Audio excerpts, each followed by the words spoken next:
Então, vamos lá, gente. Vamos hoje seguir com o conteúdo da disciplina. Na realidade, inicial, né? Nossa aula inicial, nossa primeira aula foi apenas relacionada com a apresentação do nosso cronograma.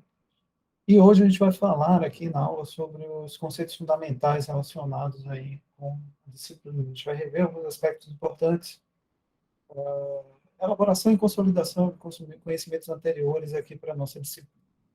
A primeira coisa que eu gosto de comentar com vocês é que todas as disciplinas, na realidade, mas especialmente aqui em cálculo de reatores, é a definição daquilo que é um processo químico, né? Um processo químico é definido, né, como uma operação ou conjunto de operações que ocorre de forma coordenada e visando transformar uma matéria, né, de acordo com sua natureza física, química, com o objetivo geral, né, de obter lucro para uma determinada companhia.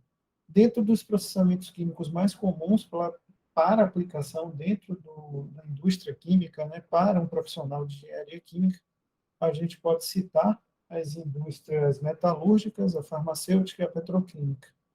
E, normalmente, o objetivo geral, né, de um processo químico está relacionado com a obtenção de produtos desejados a partir aí de matérias-primas que sejam selecionadas ou características de uma determinada região ou que estejam disponíveis em uma determinada região. Um exemplo clássico dessa disponibilidade diz respeito, por exemplo, à produção de etanol nos Estados Unidos, né? Aqui no Brasil, a gente produz etanol para combustível veicular a partir da cana-de-açúcar. É uma produção muito mais rentável do que a feita nos Estados Unidos, por exemplo, que é feita a partir do milho. Só que lá é o que eles têm disponível, né? Eles têm disponível milho, eles não têm disponível cana-de-açúcar. Não foi conseguido levar a cana-de-açúcar para lá de forma viável, técnica e economicamente. Então, de acordo com a disponibilidade, a gente produz um determinado processo, um determinado produto químico. Do ponto de vista industrial, os processos químicos eles são desenvolvidos dentro do que a gente chama de indústria química, e a indústria química ela se divide em diferentes ramificações. A gente discute essas ramificações aí ao longo do curso, não vou gastar muito tempo comentando isso. As três principais aí com aplicabilidade para engenheiros químicos são, como eu falei, metalúrgica, petroquímica e a farmacêutica. A disciplina de cálculo de reatores, ela tem um objetivo primário inicial, que é chegar aqui até o que a gente chama de design do reator, né? Conseguirmos obter a característica de design do equipamento. Pela constituição e pela elaboração dos cálculos necessários para que a gente chegue nesse resultado final, que é o nosso objetivo, a gente precisa de uma série de outras disciplinas, de uma série de outros conhecimentos, tá? Esses conhecimentos são originados de diferentes outras disciplinas que vocês veem aqui ao longo do curso, e a gente pode citar aqui, por exemplo, a termodinâmica, o balanço de massa, o balanço de energia, fenômenos de transporte, como transferência de calor e transferência de massa, a parte de escoamento de fluidos, principalmente quando a gente for tratar da parte de escoamento não ideal, a cinética, a termodinâmica e a físico-química. Aqui eu destaco o balanço de massa e de energia em uma cor diferente, porque é uma disciplina de eixo fundamental para a construção e elaboração de conhecimento dentro desse design do reator, e eu circulo em vermelho a parte cinética, porque é uma parte continuada, né? A gente não tem muito como fazer o design sem entender a cinética, então eles são uma espécie de continuação uma da outra, e isso, né, nos levam a obter o tipo e a dimensão do reator específico para o nosso desenvolvimento, para o nosso processo, e é o objetivo final aí dessa etapa de cálculo. Aqui eu gosto de fazer essa divisão também para que vocês entendam o que é efetivamente que a gente vai estudar aqui na disciplina, tá? Na disciplina de cinética, vocês estão interessados em chegar aqui, chegar no modelo cinético. Para isso, vocês partem de conjuntos de dados laboratoriais e de informações teóricas relacionadas aí com a estrutura do mecanismo para realizar uma análise aí cinética e obter o modelo cinético. O que a gente vai ver na disciplina de cálculo de reatores é a sequência lógica desse procedimento de obtenção do modelo cinético até chegarmos no design do reator em si. Para isso, a gente vai fazer uma formulação do modelo para o design do reator, e nessa formulação a gente vai usar informações relacionadas com as limitações impostas pelas restrições econômicas e operacionais do aumento ou de redução de escala dos equipamentos, e vamos usar as informações originadas aqui das características, né, de transferência de massa, de transferência de calor, de caracterização termodinâmica das reações, que que são correlações teóricas ou correlações empíricas que vão fornecer as limitações impostas ao design do equipamento. A partir daí, claro, a gente vai impor os cálculos computacionais necessários para o desenvolvimento dentro da estrutura lógica da programação necessária para fazer o cálculo, para daí, enfim, chegarmos no design do reator. Então, tudo que vocês veem aqui de modelo cinético para cima, que vocês viram na disciplina de cinética, tudo que vocês estão vendo da linha do modelo cinético para baixo é o que a gente vai ver aqui em cálculo de reatores, só que observem que a gente tem dois braços externos aqui. Esses braços externos são o apoio que a gente precisa das outras disciplinas anteriores do curso. Conforme eu falei, uma disciplina extremamente interdisciplinar, e esse conhecimento aqui é o que eu sempre vou tentar relembrá-los daquilo que é mais importante, tá? Dessa parte adjacente aqui que a gente precisa, mas eu não consigo ver o conteúdo todo com vocês. Então, fiquem sempre atentos aí, para o caso de alguma eventualidade, vocês darem uma olhadinha nesse material adicional. Todo o processo, né, ele pode ser representado de forma muito simplificada em três etapas, quando a gente fala em processamento químico. A gente tem uma etapa de tratamento físico, que é responsável pela adequação de características das matérias-primas para o processamento, uma etapa de tratamento químico, que é a etapa de processo em si, onde normalmente está incluído o reator químico. Depois da reação, a gente tem mais uma etapa de tratamento físico, aqui a gente tem normalmente etapas relacionadas com adequação e caracterização de matéria-prima, visando aí a especificação de produto, desculpa, visando a especificação para a venda. E aqui, normalmente, a gente tem também uma corrente de reciclo adicional, onde a gente recupera parte dos reagentes não convertidos para reciclá-los e não ter esse gasto de dinheiro. Normalmente, tudo que a gente vê aqui nessas etapas de tratamento físico anteriores ao processamento é aquilo que a gente estuda nas disciplinas de operações unitárias 1. Tudo que a gente vê nessa etapa de tratamento físico posterior ao tratamento químico é o que a gente vê na disciplina de operações unitárias 3, e tudo que a gente vê aqui nessa etapa de tratamento químico, que é o objeto de estudo dessa disciplina, que vocês estudam em cinética e cálculo de reatores, é o que a gente vai estudar aqui nessa disciplina. Professor, onde é que está o P2? O P2 está em tudo, o P2 é muito importante por conta disso, tá? Normalmente todas essas etapas aqui, tanto anteriores quanto a etapa de tratamento químico, como as etapas posteriores, dependem das etapas de transferência de calor, que vocês aprendem lá em Operações Unitárias 2, né, aqueles processos de transferência de calor, e por isso ele está incluído em todo o processamento de uma indústria química.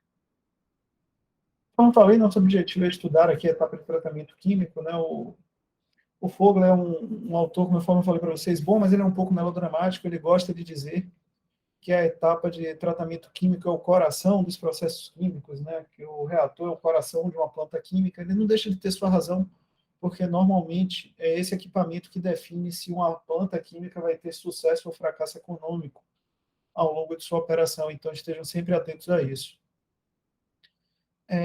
Se a gente pegar o reator químico, né?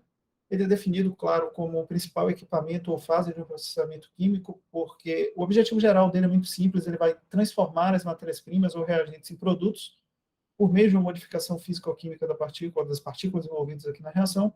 E numa definição genérica, né, se a gente pegar um dicionário e olhar o que é uma definição de reator, vai estar escrito lá para vocês que é um recipiente onde vão ocorrer reações químicas, transferência de massa e transferência de calor. Observem que o próprio dicionário já não define o reator como uma operação simples, né, como uma operação direta. Observem que no dicionário ele já é multidisciplinar. A gente só consegue definir um reator químico com multidisciplinaridade. Passando um pouco para o aspecto de engenharia por trás da reação química, né? O que é que nós, enquanto engenheiros, fazemos na seleção do reator químico?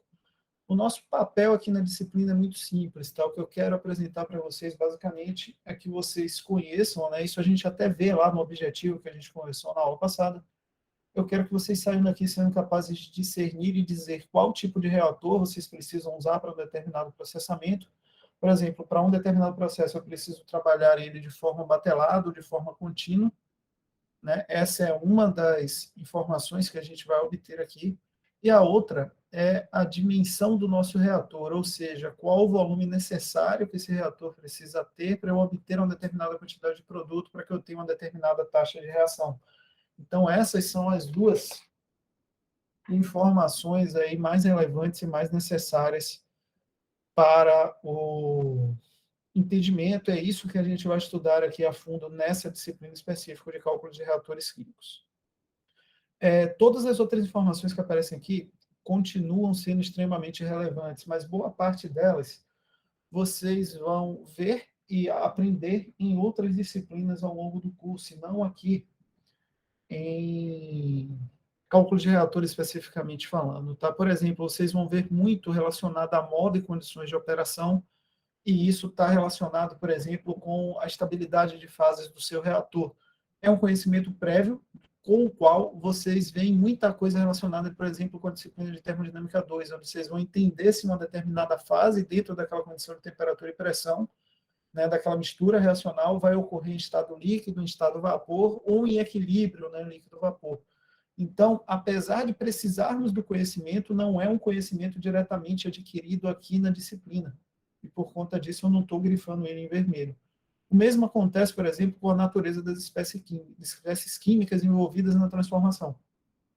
Por exemplo, eu estou trabalhando com um material que é extremamente corrosivo. Obviamente, enquanto engenheiro, eu tenho que me preparar para estabelecer que o meu reator seja altamente resistente à corrosão. É uma informação extremamente importante, mas que vocês não vão verificar diretamente aqui na disciplina. Existe uma disciplina só de corrosão para que vocês atentem a esse aspecto e pensem nisso quando for projetar um reator. Outra parte diz respeito a custo, rentabilidade e viabilidade técnica operacional.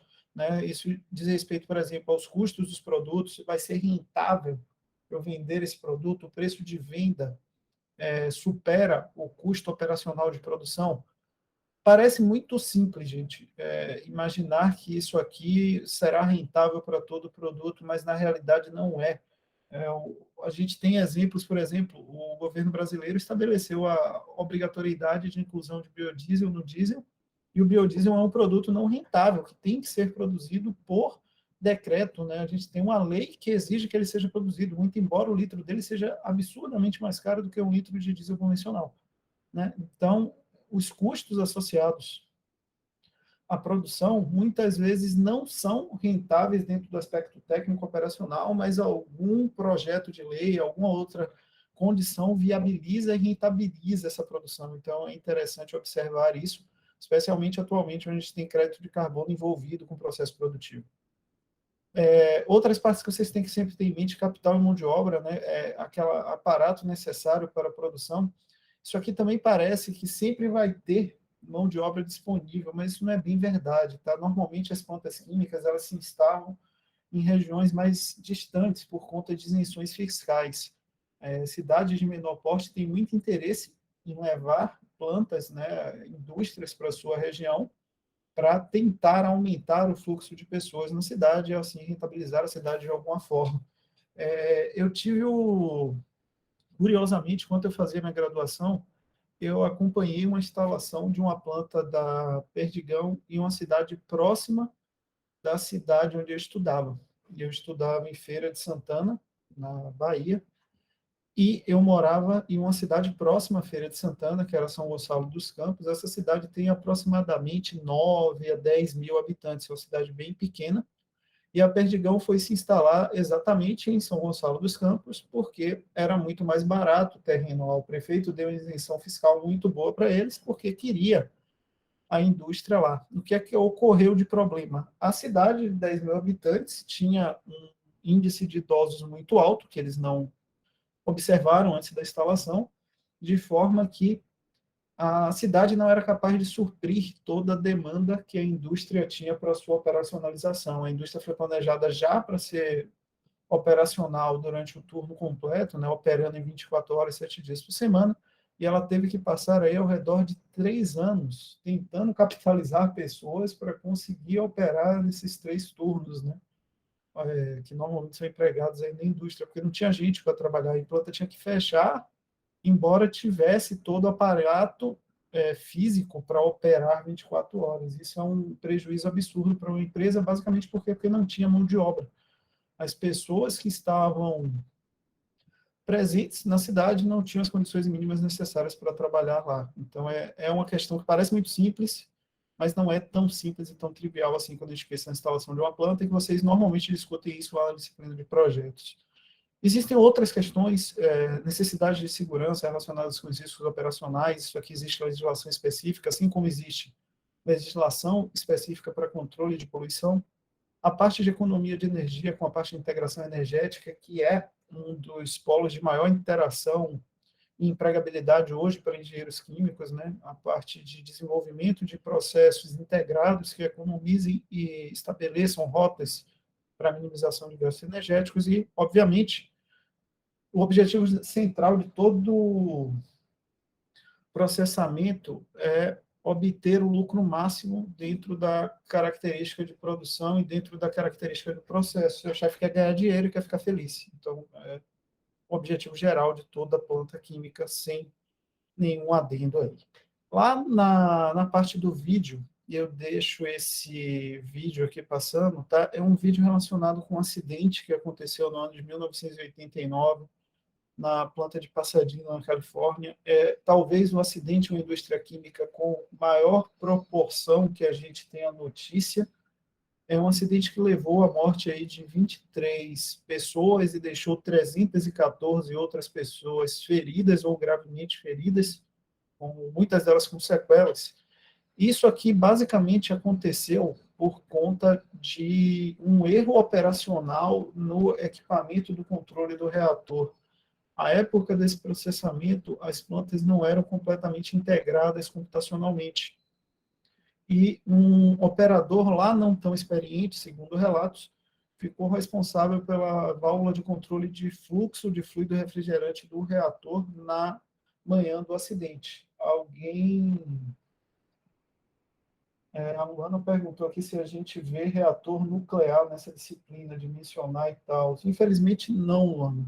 Reator nuclear ele entra em uma especificidade reacional um pouco complexa no que diz respeito à cinética de modelagem do equipamento. E por conta dessa especificidade cinética, né, muito embora o equipamento em si não tenha lá tanta diferença em relação a um reator químico convencional, a gente fica limitado pelo tratamento cinético a estudar e dimensioná-lo de forma específica. Então, a gente precisaria de um tempinho adicional para explicar a parte de crescimento de cadeia e molecularidade dentro da especificidade lá do modelo cinético. Para isso, a gente precisaria entrar em alguns aspectos de termodinâmica e estatística para construir o modelo, e por conta disso é bem complicado de mencionar reatores nucleares aqui na disciplina. Tá? Se vocês forem reparar, existe até o campo engenharia nuclear, justamente por conta dessas especificidades. São tantas que vale a pena criar um outro curso até. Né? Mas isso não impede necessariamente que o engenheiro químico se especialize na área e vá trabalhar na parte nuclear. Mas, voltando aqui ao caso do acidente, vou resumir aqui de forma muito simples. Tá? Mas chegaram para o operador e falaram: ó, meu amiguinho, tá vendo essa rodelinha aqui? Ó? Se você girar ela para cá, você abre o fluxo de fluido refrigerante. Você vai ficar olhando esse termômetrozinho que está aqui. Ó. Isso aqui é um termômetro. Se esse termômetrozinho aqui acender a luz, né, você vai lá e vai girar essa válvula para o lado direito. Se ele acender a luz de outra cor, sei lá, mudar a cor aqui, você gira para o lado direito. E o cara ficou lá olhando para a luz e a luz acendeu. Só que na hora de girar para o lado direito, onde ele abriria mais o fluxo para diminuir a temperatura do reator, o coleguinha foi lá e fechou o fluxo. E aí tinha menos fluido refrigerante para tirar a temperatura de um reator que já estava esquentando, e o acidente aconteceu. Por conta disso, as legislações específicas foram completamente alteradas pós 1989. Se vocês forem olhar, existe um salto gigantesco nas especificidades de controle e nos desenvolvimentos de aparelhos de instrumentação integrados a rotinas de controle para evitar esse tipo de erro. Tá? Hoje em dia, para que um acidente desse aconteça, o meu amigo, o operador, vai ter que burlar todo o sistema de segurança, vai disparar todos os alarmes existentes na fábrica antes de uma explosão dessa magnitude acontecer. Basicamente, porque estratégias e regras foram impostas para evitar que esse tipo de acidente aconteça. Tá? Então, eu sempre gosto de relatar esse acidente para vocês verem que muitas vezes a planta é até bem projetada, mas a gente depende de operacional e de estrutural para que a planta opere. Isso também representa um fator de risco dentro da operacionalidade de uma planta química. Uma pergunta comum que sempre surge é como que um projeto de um reator acontece. É claro que na disciplina a gente vai caminhar a passos lentos, né? A gente vai caminhando e progredindo em dificuldades e aspectos e estaremos longe ainda de entender todo o aspecto relacionado ao projeto de um reator químico industrial. A gente precisaria aí de mais uma disciplina, que seria o tal do cálculo de reatores 3, que não é muito comum ter em disciplinas de graduação, não se assustem com isso, tá? O que vocês estão vendo está dentro da normalidade dos cursos, mas o que a gente vai fazer é pegar esse conhecimento interdisciplinar, multidisciplinar das diferentes áreas da engenharia química, como termodinâmica, cinética, mecânica dos fluidos, transferência de calor, transferência de massa, aplicar esses conhecimentos para produzir um modelo que representa um reator químico. E o que é que esse modelo correlaciona?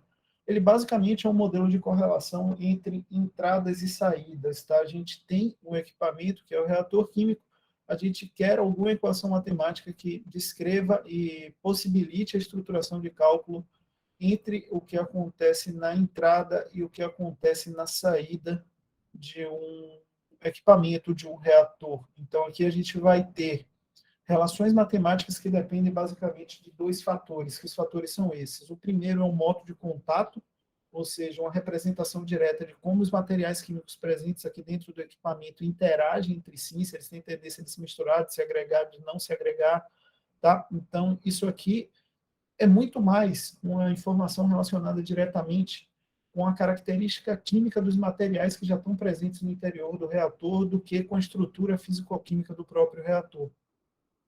E a outra informação que a gente vai utilizar é o conhecido e famoso modelo cinético, né, que vai representar para a gente quão rápido uma determinada reação química vai ocorrer ou não no interior do vaso. E aqui, dentro do modelo cinético, a gente vai ter alguns momentos onde a gente vai precisar de informações específicas que são originadas da transferência de massa e da transferência de calor, para, com isso, inserir a influência desses fenômenos dentro da estrutura do modelo cinético para representar quão rápido a reação vai acontecer. Por exemplo, a gente tem um reator que varia com a temperatura ao longo do seu comprimento, ao longo da sua operação. A gente precisa entender como essa variação acontece, que é um entendimento que vem da disciplina de fenômenos de transporte, para, a partir daí, determinar a influência dessa variação da temperatura dentro da constante cinética através de uma equação de Arrhenius para entender o efeito disso dentro do modelo cinético especificamente. Da mesma forma, a gente pode ter impedimentos relacionados com a transferência de massa, por exemplo, em reatores catalíticos, onde a gente tem um catalisador poroso e tem uma dificuldade de entrada de material reagente no poro do catalisador. E isso precisa ser representado no modelo cinético de alguma forma, né? A gente tem, por exemplo, o módulo de Thiele, algumas outras correlações que fazem esse tipo de representação. Então, um dos objetivos aqui da disciplina é apresentar para vocês essas características específicas de complicação de modelo cinético em relação ao desenvolvimento da equação da taxa. Já relembrando alguns aspectos, né, agora que a gente já está definido o que a gente vê especificamente na disciplina, vou relembrar aqui com vocês algumas classificações de reações. Tá? A classificação mais simples que a gente tem diz respeito ao número de fases envolvidas em um determinado processo. Né? E, em relação ao número de fases, o sistema se divide em dois tipos. Ou ele vai ser um sistema homogêneo, no qual a gente vai ter uma única fase, ou ele vai ser um sistema heterogêneo, que vai ter mais de uma fase. E por que essa definição é importante para cálculos de reatores? Basicamente porque essa divisão subdivide os tipos de reatores que a gente tem na indústria química. A gente tem reatores homogêneos e temos também reatores heterogêneos. Sendo os reatores heterogêneos os de maior interesse industrial, porque normalmente aqui ocorrem as reações catalíticas, que são as reações com maior interesse por serem as mais rentáveis. Já que eu falei em catalisador, vamos partir para a segunda subdivisão de classificação de reações, que são as reações catalíticas e as reações não catalíticas. A divisão é muito simples. Uma reação que utiliza catalisador é uma reação catalítica, uma reação que não usa catalisador é uma reação não catalítica. Lembrando que Catalisadores são materiais que não são nem reagentes, nem produtos, mas eles têm a capacidade de alterar a energia de ativação da nossa reação, ou seja, ele diminui a energia de ativação da reação, fazendo com que ela ocorra em um platô de tempo menor, ou seja, acelera a nossa reação sem ser consumido. Esse é o objetivo de um bom catalisador. A gente vai estudar um pouco mais sobre efeitos catalíticos ainda na disciplina. Falando sobre tipo de reação, a gente tem essa classificação aqui, que é a classificação mais padrão e mais básica, onde a gente pode ter uma reação que é homogênea, não catalítica, que é a maioria das reações de fase gasosa, por exemplo, e a gente pode ter uma reação homogênea catalítica, que normalmente são a maioria das reações em fase líquida, aquelas reações ácido-base, que a gente normalmente estuda nas disciplinas de química iniciais.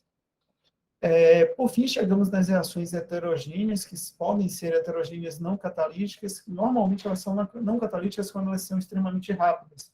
Então, elas vão estar associadas aí com a queima de gás, por exemplo. Exemplos que a gente tem de reação industrial. Absorção de gás líquido com reação, redução de minério de ferro a aço, ataque de sólidos por ácidos, a queima do carvão produzindo gases. Então, isso aqui são reações heterogêneas, normalmente não catalíticas. E, por fim, chegamos nas reações de maior interesse, que são as heterogêneas catalíticas, onde a gente tem as reações de sistemas coloidais, reações enzimáticas e microbiológicas, e aqui a gente tem inúmeros exemplos, tanto na indústria química, como na indústria biotecnológica, como na indústria de petróleos. Mais comuns é a reação de síntese de amônia, craqueamento de óleo cru, oxidação de óxido de enxofre e oxidação de amônia para a produção de ácido nítrico, são alguns exemplos aí de reações heterogêneas que ocorrem com presença de catalisador. As reações podem também ser classificadas de acordo com a natureza das fases envolvidas na transformação. Então, a gente pode ter aí um reator que é do tipo gás sólido, um reator que é do tipo gás líquido sólido, um reator que é do tipo gás líquido e ainda reatores do tipo líquido-líquido. Todos esses a gente tem aplicabilidade industrial para esse tipo de equipamento. Exemplos, um reator do tipo gás sólido, que é que a gente tem um reator, por exemplo, de reforma do metano, onde você vai inserir metano, que está aqui representado pelo gás natural, e vapor de água. A reação acontece no reator e aqui a gente tem a possibilidade de formação de carbono sólido como um dos subprodutos. Então, você vai ter uma fase sólida, representando carbono sólido, todos os demais componentes vão estar em fase gasosa. Ainda dentro desse mesmo processo, que é um processo de produção de combustível sintético pela tecnologia Fischer-Tropsch, a gente vai ter um segundo reator aqui, que é um reator de síntese Fischer-Tropsch, propriamente dito. Esse reator, essencialmente, é um reator gás líquido sólido. Por quê? Porque aqui a gente tem partículas sólidas de catalisador, normalmente um catalisador bimetálico de níquel com cobalto. A gente vai ter o gás entrando no reator, que é o gás originário do processo de reforma, conhecido como gás de síntese, uma mistura composta por hidrogênio e monóxido de carbono, e vamos ter a fase líquida se formando ao longo da reação. Essa fase líquida normalmente está associada aí com a formação dos hidrocarbonetos líquidos, né, na faixa aí de carbono entre a gasolina e o diesel. Então, esse aqui é um exemplo de um reator do tipo gás líquido sólido, onde a gente tem três fases essencialmente existindo dentro do reator. Outro tipo de reator gás líquido sólido muito comum da indústria, o reator de leito de lama, que é aplicado na reação de produção de margarina. Nele, o que é que a gente tem? A gente tem entrada de óleo vegetal na presença de um catalisador de níquel, e aí a gente faz a hidrogenação por meio da inserção de hidrogênio gasoso pela parte inferior do reator, obtendo assim o reator trifásico gás líquido sólido. Reatores do tipo gás líquido também são muito comuns, tá? Por exemplo clássico, bioreatores com aeração, né, os reatores de coluna de bolhas, onde o fluxo ascendente de gás é responsável pela agitação do líquido. E os reatores líquido-líquido, a gente tem alguns exemplos. Um exemplo que eu vou citar bem breve, bem direto: o reator de síntese de biodiesel é um reator essencialmente líquido-líquido, porque a separação entre as partículas de glicerol e de ésteres, né, que são o biodiesel, gera um equilíbrio líquido-líquido na estrutura do reator, e o catalisador normalmente é uma soda, né, que é líquida e está presente nessa mistura. Então, só para exemplificar que, de acordo com a natureza das fases, a gente pode ter também uma subdivisão muito útil. Outra subdivisão importante diz respeito à classificação das reações em relação ao seu tamanho. Em relação ao tamanho, a gente pode ter a escala laboratorial, a escala piloto, a escala industrial. A escala piloto, ela está lá no livro, mas ela já morreu na prática, tá, gente? Esquece que isso aqui... Vocês precisam saber que existe, mas ela está em desuso. Daqui a pouco eu comento o motivo do desuso. De acordo com o tamanho e aumento de escala. O laboratório seria a escala pequena, que vocês vão ver na disciplina de laboratório 4. Escala piloto é uma escala maior do que a escala de laboratório, mas que não possibilita uma aplicação industrial com rentabilidade. E um exemplo, a planta de biodiesel que a gente tem lá no EPEC. E em escala industrial, a gente está falando aqui de reatores de dimensões grandes, de dimensões industriais, aí, que possibilitam rentabilidade financeira. Por que a escala piloto está entrando em desuso? Basicamente porque é muito caro de se produzir, é muito caro a gente ter um equipamento de tamanho piloto, como, por exemplo, imagina aquele reator do LEPEC, é muito pequeno para ter rentabilidade financeira, mas é muito grande, por exemplo, para que a gente faça um experimento lá, para que a gente tenha material suficiente para conduzir uma reação ali. Então, por conta disso, essa escala piloto, ela está aí, que ela nada mais é do que uma etapa de transição entre a escala de laboratório, que basicamente serve para a obtenção de dados cinéticos, e a escala industrial, que serve para manutenção financeira. Essa etapa aqui dos reatores pilotos está sendo substituída, basicamente, por modelos de fluidodinâmica computacional, tá? Onde a gente consegue representar muito bem o aumento de escala do laboratório para o industrial sem um estudo prévio em escala piloto. O Ítalo está perguntando se tem reator na UFMA de bancada. Tem, Ítalo. Vocês fazem uma prática com produção de acetato de etila em reatores continuamente agitados, dentro da disciplina de laboratório 4. Tá? Passando para outra classificação, a outra classificação que a gente tem, que é a que vocês mais vão ouvir falar, é a classificação que diz respeito a modos de operação. Aqui, a gente vai ter a operação descontínua ou batelada, a operação contínua e a operação semi-contínua ou semi-batelada. As três formas têm aplicabilidade industrial e, por isso, a gente precisa conhecer os três formatos de operação, tá? De forma muito simples para que a gente compreenda. Uma operação embatelada é uma operação que normalmente acontece com volume constante e com composição variável ao longo do tempo. A operação contínua, ela normalmente acontece com volume constante, com composição constante ao longo do mesmo ponto espacial dentro do reator, e aqui é importante citar, porque a gente pode ter variabilidade em relação à composição ao longo do comprimento do reator, nos casos dos reatores tubulares. A gente tem os casos de semi-batelada, que aqui é um carnaval, meus amigos. A gente pode ter com volume variável, composição variável, volume variável com composição constante, volume constante com composição variável. Isso depende da estrutura de quem está sendo alimentado e quem está sendo retirado do seu reator. Né? A gente pode ter semi-batelada com alimentação, semi-batelada com retirada, semi-batelada com alimentação e retirada. Então, tudo aqui é muito variável de acordo com o modo de operação que você deseja impor. Estruturalmente falando, esses daqui são formatos, tá? Esse aqui seria um reator batelado, é muito similar à panela de pressão que sua mãe usa em casa para fazer feijão. Você vai fazer a carga de água, feijão, tampar, esperar um tempo, ela vai apitar, chiar, você abre e tira os produtos depois feitos. É basicamente a estrutura de um reator batelado. Os reatores contínuos, aqui ele está representado por um reator contínuo do tipo tubular, onde a gente tem a alimentação, um material percorre, né, todo o comprimento do nosso tubo, e aqui ao final a gente obtém o produto. E aqui na representação de semi-bateladas, como eu falei, a gente pode ter diferentes conformações, tá? A gente pode ter alimentação de um reagente, alimentação dos dois reagentes, retirada de produto com alimentação de reagente, tudo isso gera diferentes formatos de operação. Queria só enfatizar que a gente pode ter reatores contínuos também do tipo tanque, tá? Que são os reatores do tipo CSTR, a gente vai estudar eles aqui na disciplina. O Ítalo está perguntando o que define o modo de regime do reator a ser utilizado.